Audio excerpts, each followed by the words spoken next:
So types are everywhere. In real life, we can talk about types of animals.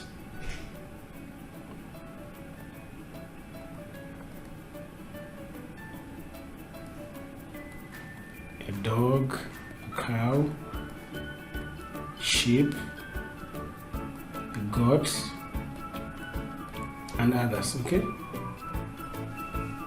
Those could be types. I don't want to get into the details of families, like you can have things that are in the dog family or carnivorous or all that. So, but you will see them play out in most of these things that you'll be learning.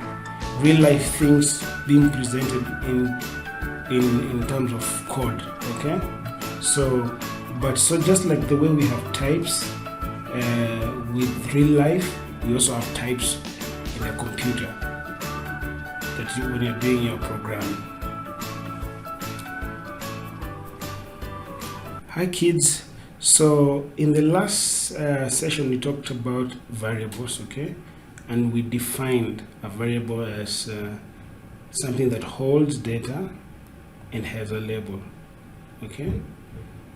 So in today's lesson, I would like to continue with the same and talk about types of variables, okay?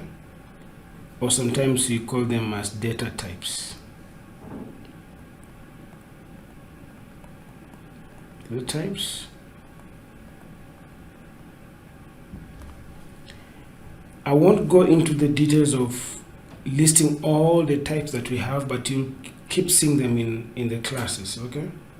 But for today, we are going to deal with only one type that I want you to remember. Numbers, okay? In general, we can call this type as numbers. But the specific types that we'll look at are two specific types in the name of what you call a integer. This could be the first time you're hearing this word, integer, and another one called float. Only these two. Okay, so integer is simple. Integer is just numbers that don't have decimal points. Okay, so if you have 1, 2, 3, 4, 10, 200, okay, 0.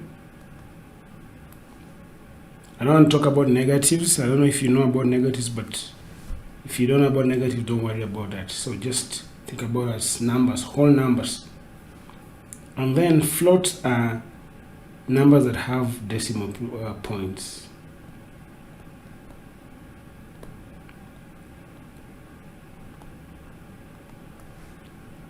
Okay, let me put it in quotes, okay? So, e.g., I don't know if you've ever bought something or you've seen somewhere where they say this thing will cost 9 shillings and 50 cents. So 9.5. It could be something like degrees, like this. Now it's 21.6 degrees Celsius. It could be anything that has decimal points. You must have seen those around, okay? So 2.5, 6.7, 8, 9, 2, 8, and etc. Okay, so those are types. So let's have a look at the code now. Okay, so integers let's talk about maybe x equals to 45. That's an integer. Y equals to 67. That's an integer. Okay, you can print out both of them, x and y. You put commas and basically it will give spaces. So 45 and 67. You can print out just x alone. Print x. Okay. And let's talk about floats. Z equals to 6.8973. Okay, print out z. So those are numbers. So we've talked about integers and floats. Next, we'll look at an example that I'm going to give as an assignment that you go do on your own, okay?